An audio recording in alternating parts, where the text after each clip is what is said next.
Hannah Kim stood in front of the mirror at Elite Fashion Boutique in Beverly Hills. The tall, athletic 17-year-old adjusted her simple white t-shirt and looked at the designer jacket she wanted to try on.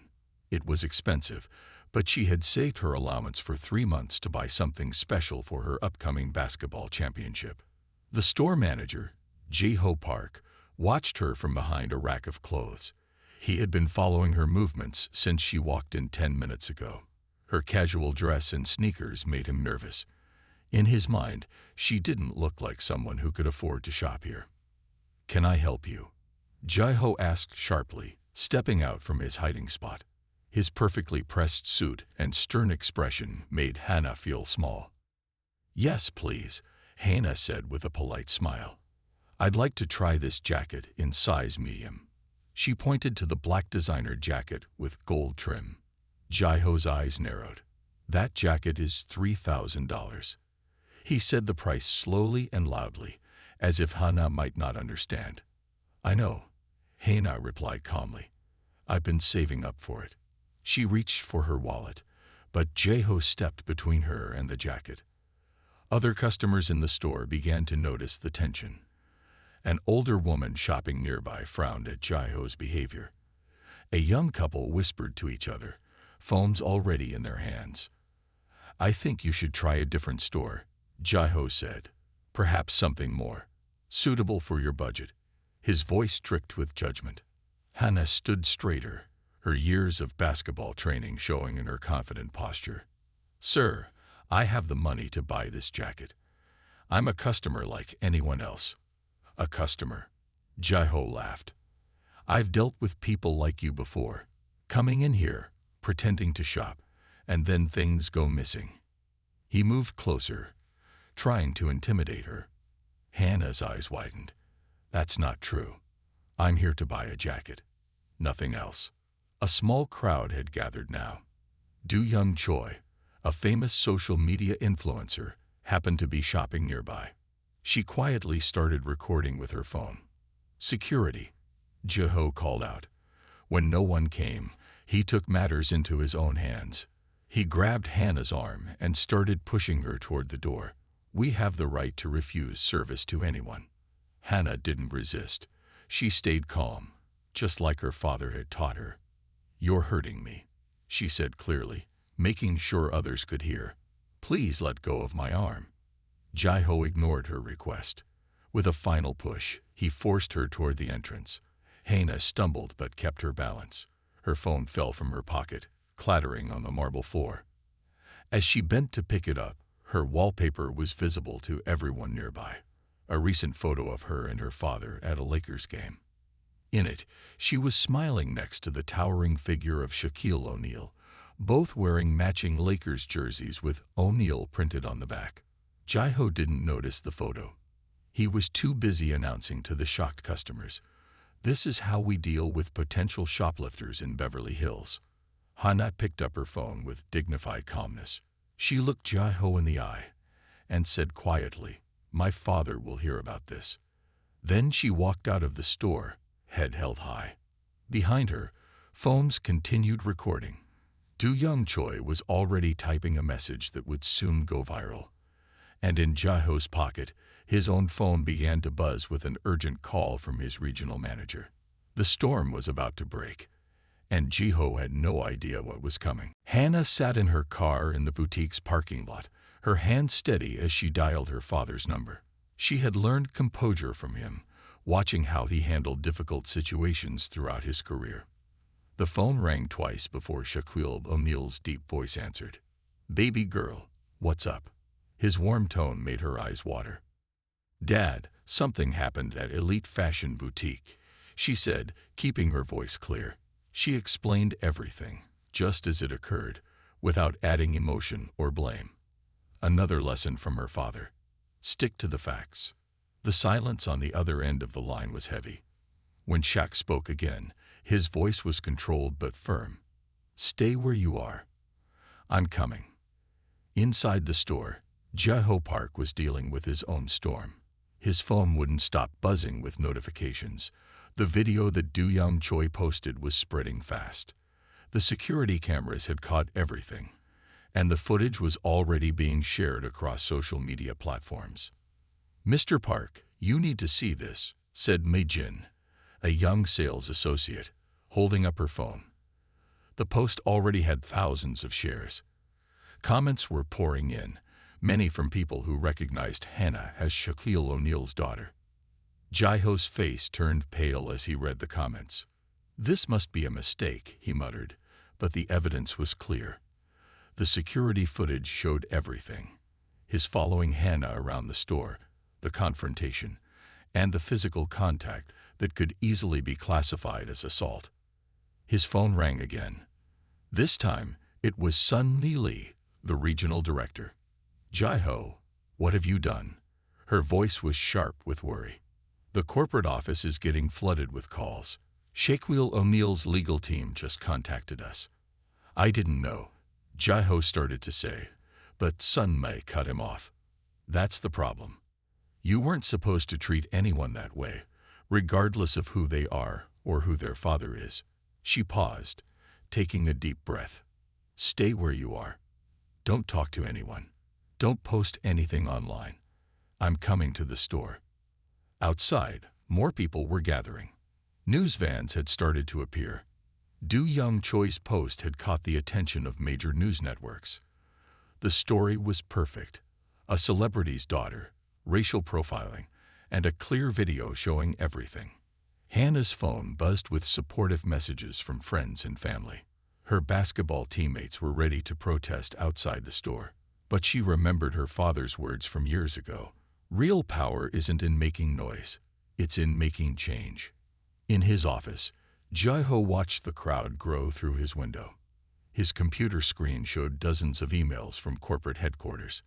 The store's phone lines were jammed with angry callers. Every few minutes, someone would try to take pictures through the store's windows. Mei Jin knocked on his office door. "Mr. Park, there's something else." She showed him her tablet. Someone had found records of previous complaints against him. Times when he had profiled other customers, instances that the company had quietly handled. But now, with this incident, everything was coming to light. Jaiho sank into his chair. The carefully built walls of his prejudices were crumbling around him. In the distance, he heard the distinctive sound of news helicopters approaching. His phone buzzed one more time. A text from Sun Mai. "Shaquille O'Neal just released a statement. Turn on the news." As Jaiho reached for his remote with trembling hands, he finally understood the magnitude of his actions.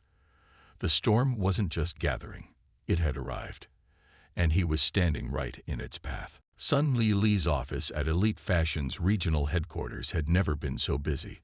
6 screens showed different news channels, all covering the same story. Her phone had not stopped ringing since the incident 2 hours ago. "Yes, Mr. Chairman," she said into her phone, trying to keep her voice steady. The company's chairman in New York was not happy. "We have the complete security footage. The situation is exactly as reported on social media." She watched the largest screen, where a reporter stood outside the Beverly Hills boutique. The crowd had grown larger. Many held signs supporting Hannah. Some signs showed pictures of Shaquille O'Neal with his daughter at basketball games and charity events. "Send me everything," the chairman ordered. "Every complaint ever filed against Jaiho Park, every customer report, every email. I want it all in the next hour." Sun Li's assistant, Yang Ho, rushed in with a thick folder. "These are all the complaints against Mr. Park from the last 3 years, he said, placing it on her desk. Many customers said they felt unwelcome in the store because of their appearance. Sun Li closed her eyes for a moment. The company had given Jaiho many warnings, but they had never taken serious action. Now that choice was coming back to hurt them. Her computer chimed with a new email. The message was from Elite Fashion's biggest celebrity partner, threatening to end their contract. Another email showed that 3 famous fashion designers wanted to remove their products from Elite Fashion stores. Mr. Park still refuses to leave the store, Yang Ho reported. He says he did nothing wrong. He wants to explain his side to the media. Absolutely not. Sun Mai stood up quickly. Tell security to keep him away from all cameras and microphones. And get me a car.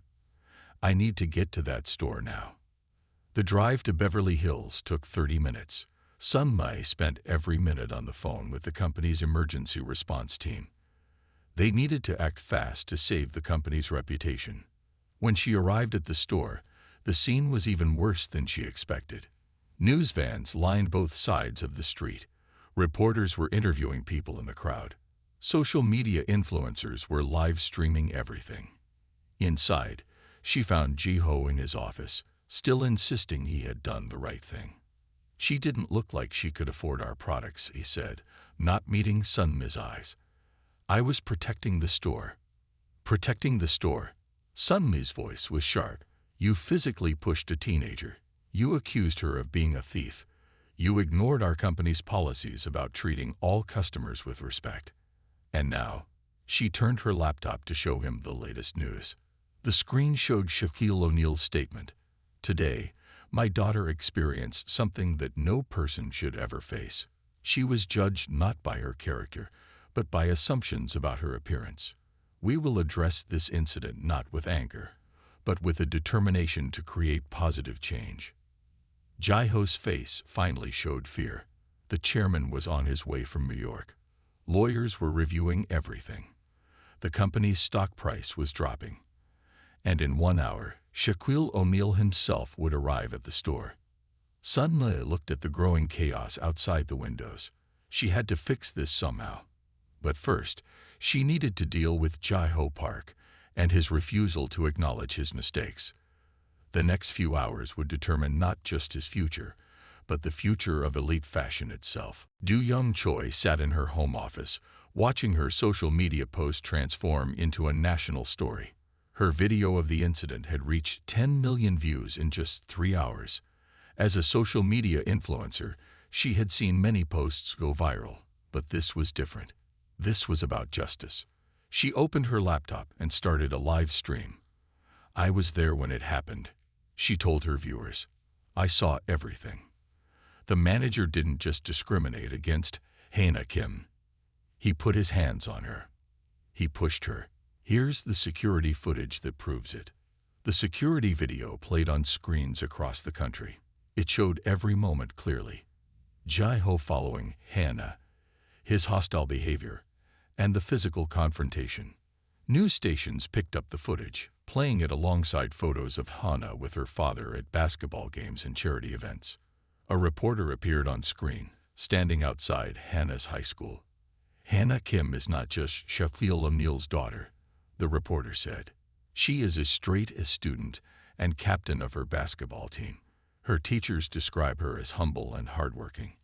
Last month, she organized a fundraiser that collected $50,000 for children's sports programs. More stories about Hana emerged. The school newspaper published an article about her volunteer work teaching basketball to elementary school students. Her classmates shared stories about her kindness. Pictures appeared of her helping at homeless shelters and food banks. But the media also found other stories about Ji-ho Park. Former customers began sharing their experiences at Elite Fashion Boutique. A black doctor described how Ji-ho had suggested she shop at a different store. A Latino lawyer remembered being followed around the shop. An Asian teenager told reporters how Ji-ho had accused him of shoplifting last month. In her office, Do-young received an email from a former Elite Fashion employee. Mr. Park treated customers differently based on how they looked. The email said, "We complained to management many times, but nothing changed. They just moved the complaints to a secret file." Do-young verified the information and shared it online. Within minutes, more former employees came forward with similar stories. They provided dates, times, and details of incidents that the company had ignored. The story grew bigger. Civil rights organizations released statements. Celebrity customers of Elite Fashion announced they would stop shopping there. Fashion magazines began investigating discrimination in high-end retail stores. Hannah's phone buzzed with interview requests from major news networks, but she had not spoken to any reporters. Instead, she posted a simple message on her social media. What happened to me happens to many people every day. They just don't have famous fathers to help them get justice. That needs to change." Her words sparked more discussions. People shared their own stories of facing discrimination while shopping. The hashtag shopping while human started trending worldwide. Back at Elite Fashion Boutique, Jae-ho watched the coverage in his office. His actions, hidden for so long, were now exposed for everyone to see. The carefully built wall of excuses he had created over the years was crumbling. His phone buzzed with a message from security. Shaquille O'Neal's car had just pulled into the parking lot. The time for hiding was over. The store fell silent when Shaquille O'Neal walked through the doors of Elite Fashion Boutique. At 7 feet 1 inch tall, he filled the entrance. Hannah walked beside him, her head held high. Behind them came their lawyer, Mrs. Thompson, carrying a leather briefcase. Sun Lee stepped forward to meet them. "Mr. O'Neal, thank you for coming. I am the regional director." Her voice was steady despite her nervousness. "We have prepared the conference room for our discussion." Shaq nodded, his expression serious but calm. "Where is Mr. Park?" His deep voice carried through the quiet store. Jae-ho emerged from his office slowly. He looked small next to Shaq, but what made him seem even smaller was the guilt now visible on his face. For the first time, he was seeing Hannah not as a suspicious teenager, but as someone's daughter. The conference room was large, with a long table and comfortable chairs. Shaq waited for Hannah to sit first, then took his place beside her. His presence made the room feel smaller. "Mr. Park," Shaq began, his voice controlled, "I've watched the video of what happened to my daughter 27 times. I've read every comment. I've seen every news report." He paused, looking directly at Jae-ho. "But before we discuss any of that, I want you to explain to me why you thought it was okay to put your hands on my child." Jae-ho opened his mouth, then closed it. The excuses he had repeated all day suddenly felt hollow. I made assumptions," he finally said, his voice barely above a whisper. "Assumptions." Shaq leaned forward. "Let me tell you about my daughter. Hannah maintains a 4.0 GPA while being captain of her basketball team. She volunteers at children's hospitals. She saved for 3 months to buy a jacket from your store, but you didn't see any of that, did you?" Mrs. Thompson opened her briefcase. "We have documented 17 similar incidents involving Mr. Park in the past year alone. The company has ignored all complaints." Sun Mai spoke up. "We were wrong to ignore those complaints. The company accepts full responsibility." "Responsibility isn't just about accepting blame," Shaq said. "It's about making things right." He turned to Hannah. "Baby girl, what do you think should happen here?" Hannah straightened in her chair. She looked at Jae-ho, who couldn't meet her eyes. "I think Mr. Park needs to understand why his actions were wrong. Really understand. And then help make sure this doesn't happen to anyone else." Jae-ho lifted his head slowly. There were tears in his eyes. "I spent all day defending myself," he said quietly. "But watching the video, seeing how I acted, I didn't recognize myself. I'm sorry, Hannah. I'm truly sorry." "Sorry is a start," Shaq said. "But what matters now is what you're going to do about it." He nodded to Mrs. Thompson, who pulled out a document. "We have a proposal for Elite Fashion. It's not about punishment. It's about change." As Mrs. Thompson began to explain their proposal, Jae-ho realized that Shaquille O'Neal had given him something he didn't deserve. A chance to become better than who he was. 1 week after the confrontation, Jae-ho Park sat in his apartment looking at old photographs. In one picture, he saw himself as a young boy in South Korea, standing with his grandmother. She had always told him to judge people by their actions, not their appearance. Somewhere along the way, he had forgotten her wisdom. His phone rang. It was Sun Lee. "The first training session starts tomorrow," she said. "Are you ready?" Jae-ho looked at the thick binder on his coffee table. It contained the new training program that Shaquille O'Neal's team had designed. Elite Fashion would teach all employees about treating customers with respect and dignity. Ji-ho would help lead these sessions, sharing his story as a lesson for others. "I'm nervous," Ji-ho admitted. "How can I teach others when I made such terrible mistakes?" "That's exactly why you should teach them," Sunmi replied. "You understand now what needs to change." The next morning, Ji-ho arrived early at the training center. The room was filled with retail managers from all Elite Fashion stores. Many looked uncomfortable when he walked in. They had all seen the videos of his actions. Hannah's father had insisted that Ji-ho take special training before leading these sessions. For 3 days, he had listened to people share their experiences of discrimination. Each story had opened his eyes more. Each person's pain had touched his heart. "My name is Ji-ho Park," he began, his voice shaking slightly. "1 week ago, I thought I was protecting my store. Instead, I showed the worst kind of prejudice. I hurt someone who had done nothing wrong. Today, I want to share what I learned from that mistake." As Ji-ho spoke, he saw people's expressions change. His honesty about his failures touched something in them. When he described how it felt to watch himself in the security video, many nodded in understanding. They had all made assumptions about customers at some point. During the lunch break, an older manager approached him. "I've done some of the things you described," she admitted. "I never thought about how it affected people." Day after day, Ji-ho led more training sessions. Each time, his story became easier to tell. Each time, more people opened up about their own biases. The training wasn't just about rules. It was about changing hearts and minds. At home, Ji-ho started reading books about civil rights and social justice. He joined online groups discussing retail discrimination. He even volunteered at a community center, meeting people from all walks of life. One evening, he received an unexpected email from Hannah. She had heard about his work with the training program. "Keep going," she wrote. "You're helping make shopping a better experience for everyone." Those simple words meant everything to Ji-ho. He had hurt her, but she was encouraging his efforts to change. Her forgiveness gave him strength to continue his work. The transformation wasn't easy. Some days, Ji-ho caught himself making quick judgments about people, but now he recognized these thoughts and stopped them.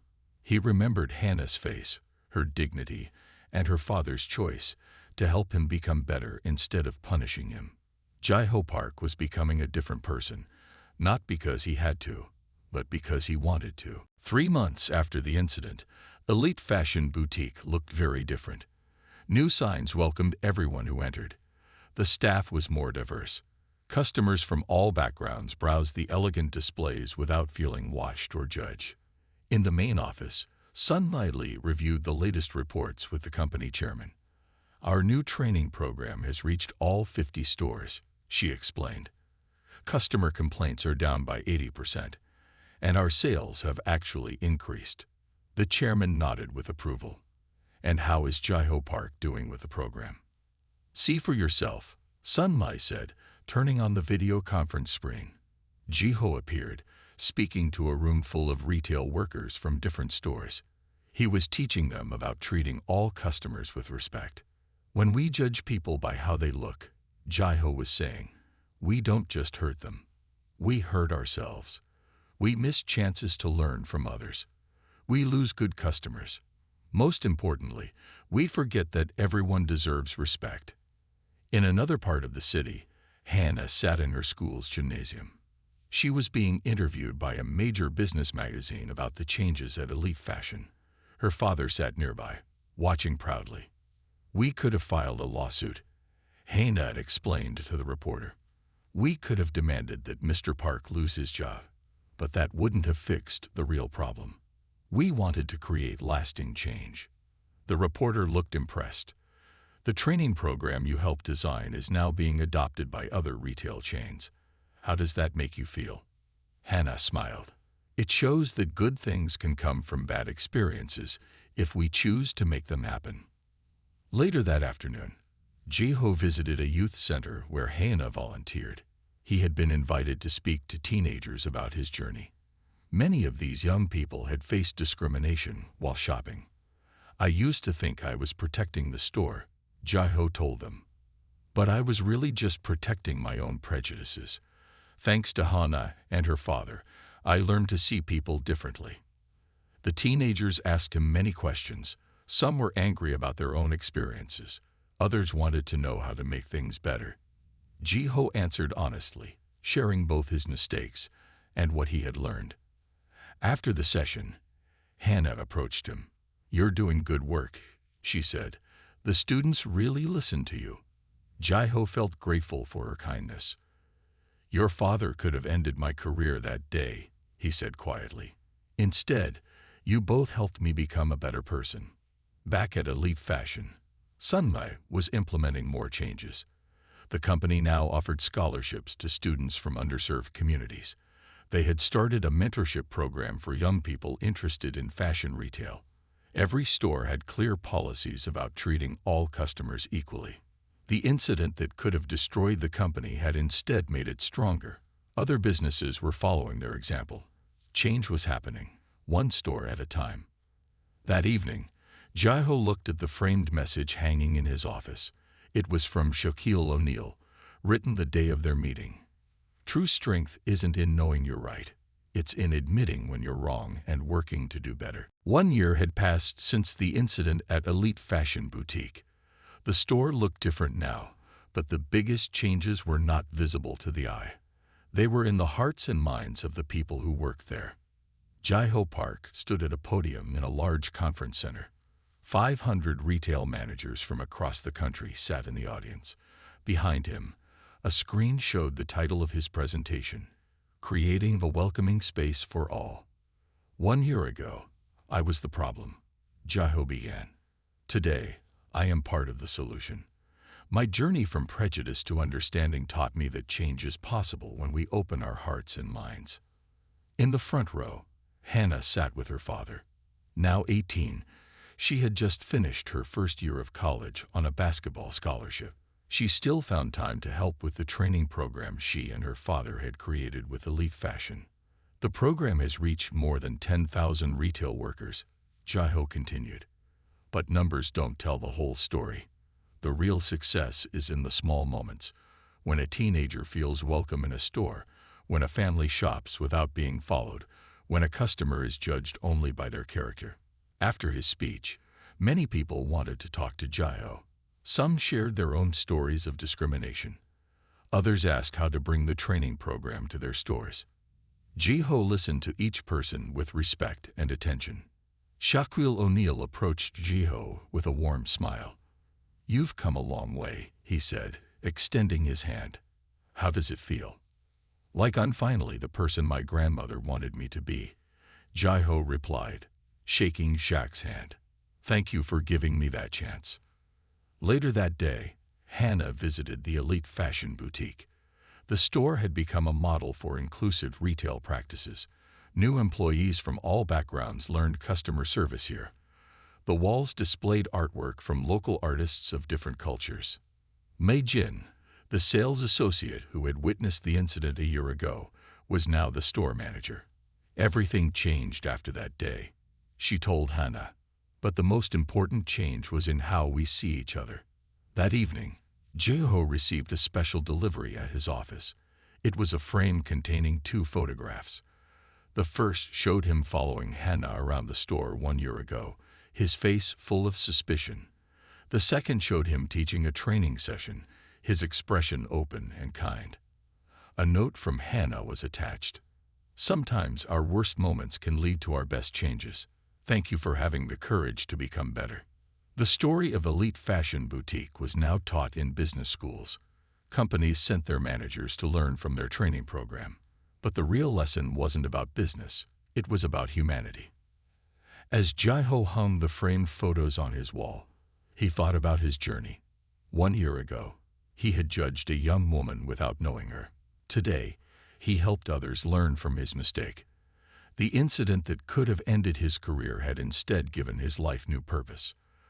The legacy of that day lived on in every person who learned to see beyond appearances, in every store that welcomed all customers equally, and in the quiet dignity of a father and daughter who chose to transform anger into positive change.